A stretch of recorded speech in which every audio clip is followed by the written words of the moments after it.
Amadou Ndiko, bonjour. Bonjour. Lorsque la sécurité d'État vous a enlevé, vous vous apprêtiez à lancer une nouvelle association internationale de jeunes de la communauté Peul. Est-ce que c'est pour ça que vous avez été détenu pendant 3 mois? Effectivement, j'étais en train d'organiser le premier congrès de la jeunesse Pulako internationale. J'ai été enlevé à la veille même du congrès. Dans l'interrogatoire, il a posé la question pourquoi je voulais organiser ce congrès, si c'était pour déstabiliser la transition. Et aussi, comme je faisais beaucoup de dénonciations contre les exactions commises par les forces armées de sécurité contre les civils Peul, il y avait cela aussi. Et il m'accusait aussi directement d'être en complicité avec certains groupes armés terroristes. Est-ce que vous pouvez nous raconter, pour commencer, les circonstances de votre enlèvement? Après avoir été convoqué le 14 à la direction de l'ANSE, le 14 décembre 2023, à la sécurité d'État, où ils m'ont intimidé et m'ont demandé de surseoir à la conférence de presse.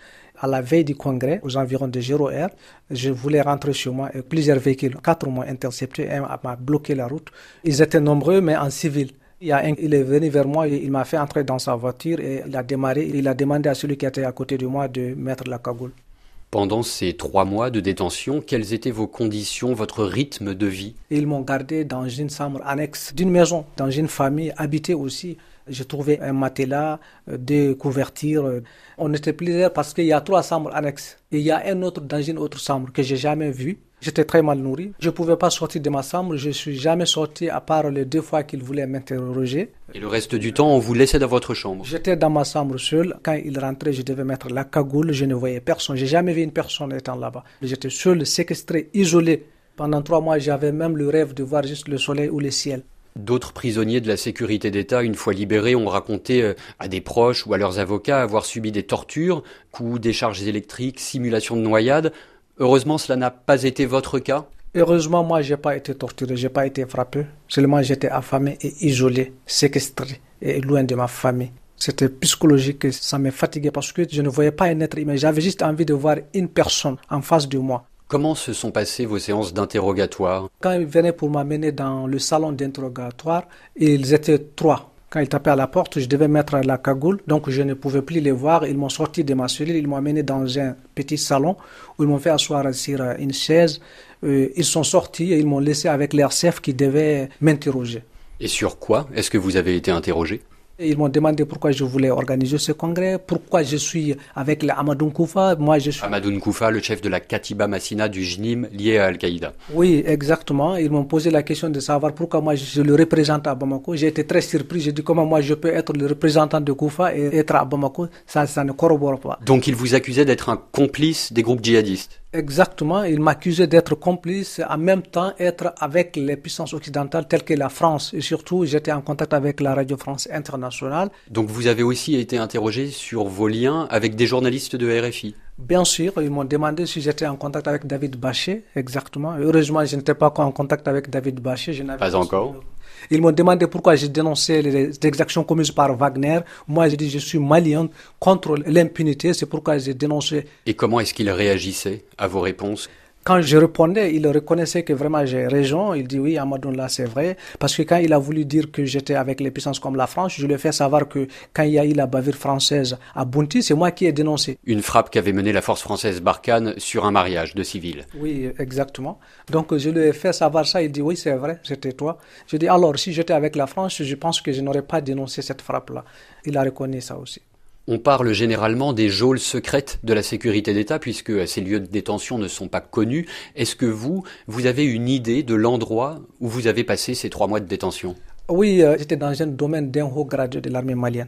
Il revenait souvent les week-ends, il est là, il cause avec ses amis. Donc vous l'avez vu, entendu? J'entendais de voix et je comprenais aussi. Amadou Ndiko, au bout de 3 mois, vous avez finalement été relâché par la sécurité d'État. Pourquoi? Comment? J'ai décidé de ne plus manger. Parce que j'étais fatigué, je ne savais pas pourquoi j'étais là. Je sais que je n'ai commis aucun crime, j'ai décidé de ne plus manger. Quand ils ont constaté ça, ils sont venus pour me dire que Amadou, si tu ne manges pas, on va te présenter à un juge, tu seras à la maison centrale d'arrêt de Bamako, et là-bas, c'est pas facile.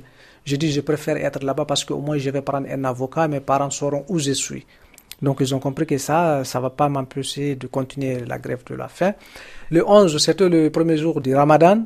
Ils ont toqué à la porte et ils m'ont demandé de prendre mes affaires. Je n'avais pas des affaires, je n'avais que mon boubou. Donc ils m'ont sorti et ils m'ont amené jusqu'à vers Bouziba. Un quartier de Bamako. Un quartier de Bamako. Et voilà, donc il dit qu'aujourd'hui on va te libérer, mais voici les conditions. Les conditions, c'est de collaborer, de ne pas dénoncer, de travailler avec eux. Ils ont proposé de travailler pour la sécurité d'État. Je n'ai pas accepté, c'est pourquoi je suis là.